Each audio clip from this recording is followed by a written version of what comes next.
Welcome back to our inspiring journey of creation. Today, we invite you to leave behind the hustle and bustle of the city, to step into a tranquil space where only the sound of rain and the ancient forest can be heard. Amidst the rainforest rain, an impossible challenge is about to begin. Can a lone man conquer the wild nature? Without machinery, only his bare hands and an iron will, he is determined to build a unique cordwood house from scratch. A journey of 1,000 miles begins with a single step in finding a solid foundation. He and his four-legged friend stopped at a gently sloping hillside. This location was elevated, allowing for quick drainage of rainwater and preventing waterlogging. The first task was clearing away the decaying leaves and dense bushes. To ensure the house was perfectly square, he applied the classic 3-for-5 geometric rule. The red strings were stretched, drawing the first outline of his dream. Precision now will determine its lasting stability. Everything was ready. Let's watch him turn his dream into reality.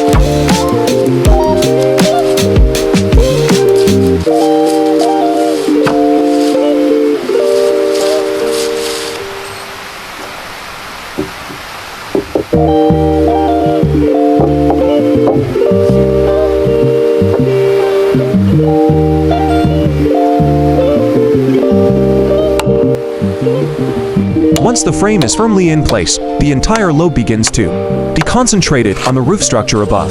He marks and cuts each roof beam, ensuring the angle is absolutely precise. Few people know that the roof angle directly determines the drainage capacity and the lifespan of the frame. The V-shaped cuts help the roof beam self-lock, reducing slippage under load. He installs each truss from bottom to top to prevent the frame from twisting before it is fixed in place. Each roof beam is tested before installation. No step is rushed. The triangular roof structure helps distribute the force evenly down to the wooden columns below. In traditional wooden houses, this is a structure that has existed for hundreds of years. He uses a hammer to gently tap the beams so they fit together naturally, without overpressuring the wood. The spacing between the beams is kept even so the roof does not sag over time. When the roof beams are connected, the shape of the house begins to become clear. He uses a handsaw to trim away excess wood, ensuring that the roof is straight and even, without any deviation. The house frame is connected using traditional mortise and tenon joints. The roof is designed with a steep slope, optimized for snow drainage. Working alone required him to intelligently calculate the leverage. At this point, the frame was no longer just loose wood but had become a unified load-bearing system. The roof was completed, and the house truly had its backbone.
Next, he began to fill the foundation with earth and compact the soil. It all began with a truckload of soil venturing deep into the tranquil forest. The soil wasn't just a material, it was the foundation for the entire house. He unloaded each truckload, carefully observing its color and moisture. Few people know that slightly moist soil compacts better than overly dry soil. After leveling, the most crucial step was thoroughly compacting the foundation. Without modern machinery, he created a unique and ingenious soil compactor. The compactor utilized natural weight, compressing the soil deeply and evenly in layers. Each compaction sounded like the heartbeat of the building taking shape. Proper compaction ensures the foundation can withstand pressure and prevent subsidence for many years. Once the ground was firm, he began constructing the house foundation. The stones were carefully selected, prioritizing flat slabs with good, compressive strength. The floor was paved with flat slabs, creating a cool feeling underfoot.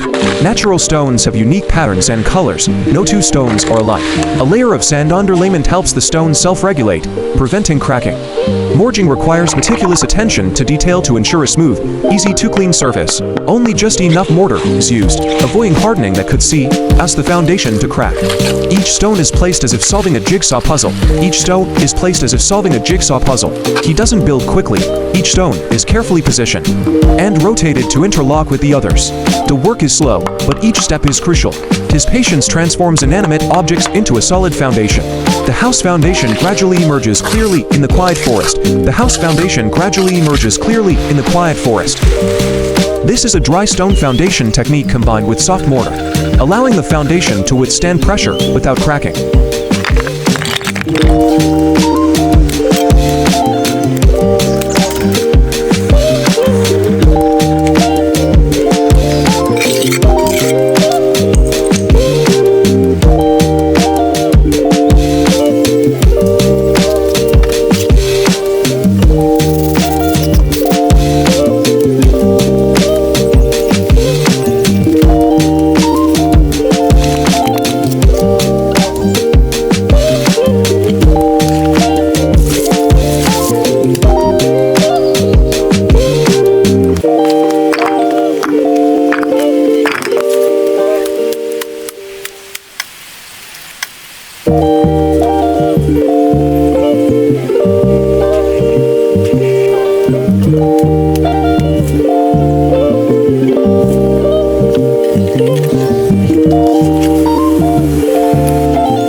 Wall construction, he simultaneously installed window frames to ensure accuracy and structural integrity. Carefully calculated gaps were made to place the window frames to let in light. Natural light is the most luxurious element in tiny houses. Patience is key. Every stone, every piece of wood must fit together perfectly. He added small pieces of wood to the gaps to enhance the aesthetics. The round logs are meticulously stacked, transforming the rough wall into a vibrant work of art. Each piece of wood is a fragment of the forest's memory, tightly linked by traditional techniques. Each row of wood is adjusted by hand, without haste or error. When the wall is finished, the house gradually emerges amidst the tranquil forest. After construction, he begins cleaning up, gathering the remaining branches around the construction site. The green leaves are used as natural brooms from the mountains and forests. The stone floor was swept clean, restoring its original rustic and pristine appearance. The wooden house stood there, neat, sturdy, and perfectly blended with nature. He took a short rest on the porch after hours of hard work.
everything was complete, he was ready to move on to roofing. The planks were prepared and neatly stacked for easy selection and straightness control. First, he lifted each plank, checking the grain and natural curvature.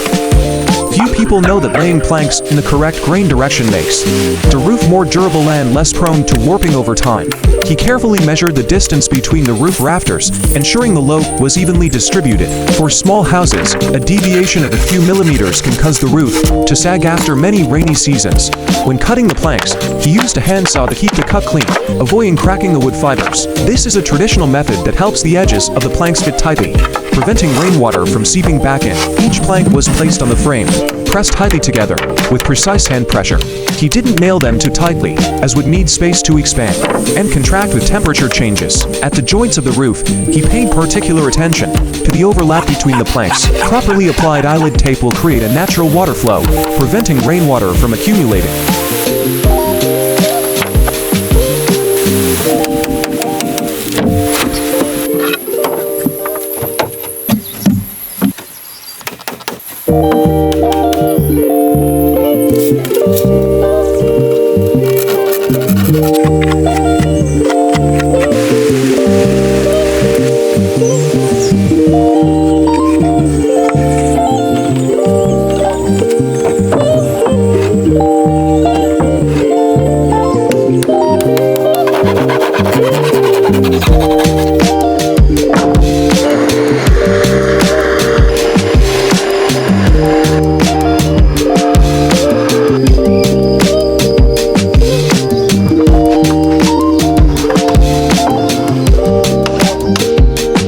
Finally, he erected the A-frame roof, locking the structure in place.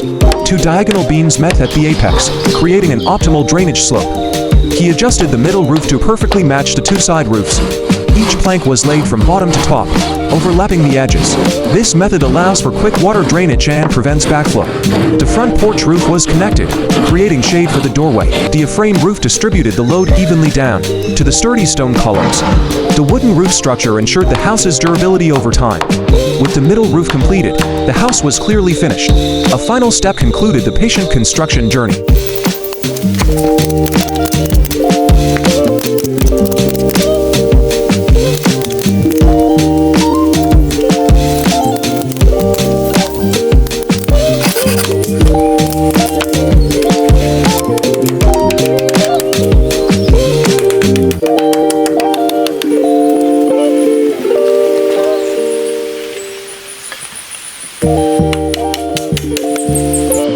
After the roof and windows were finished, he entered the warmest phase, completing the interior of the house.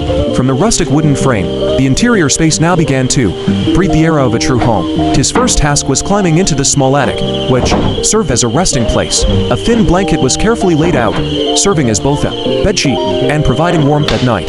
The low attic helped retain heat very well, a common technique in European forest houses.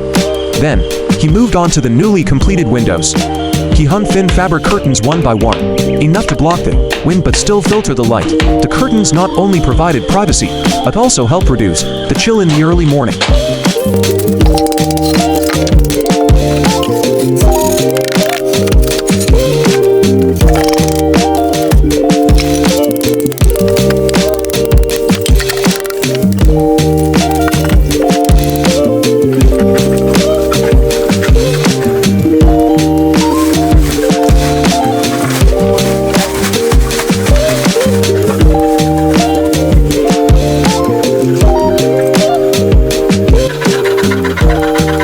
Finally, he began working on the main door.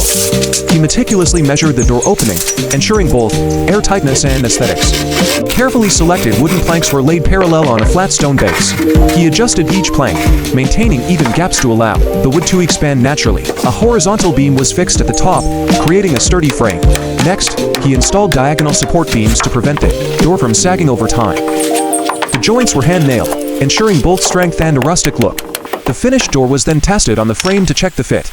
He adjusted the door edges, ensuring smooth opening and closing without scraping against the stone. He utilized small tree trunks, handcrafting unique door handles. This rustic door closed, completing the soul of the house.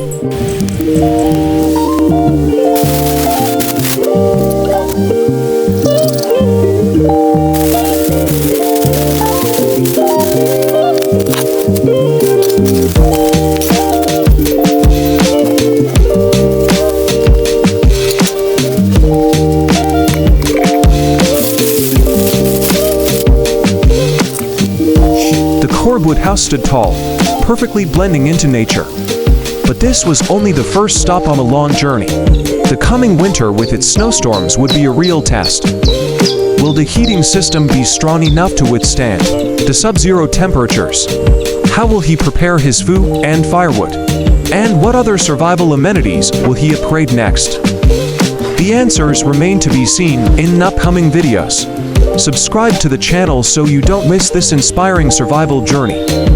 Thank you for following every stone and piece of wood we've built. Goodbye and see you again in the majestic wilderness.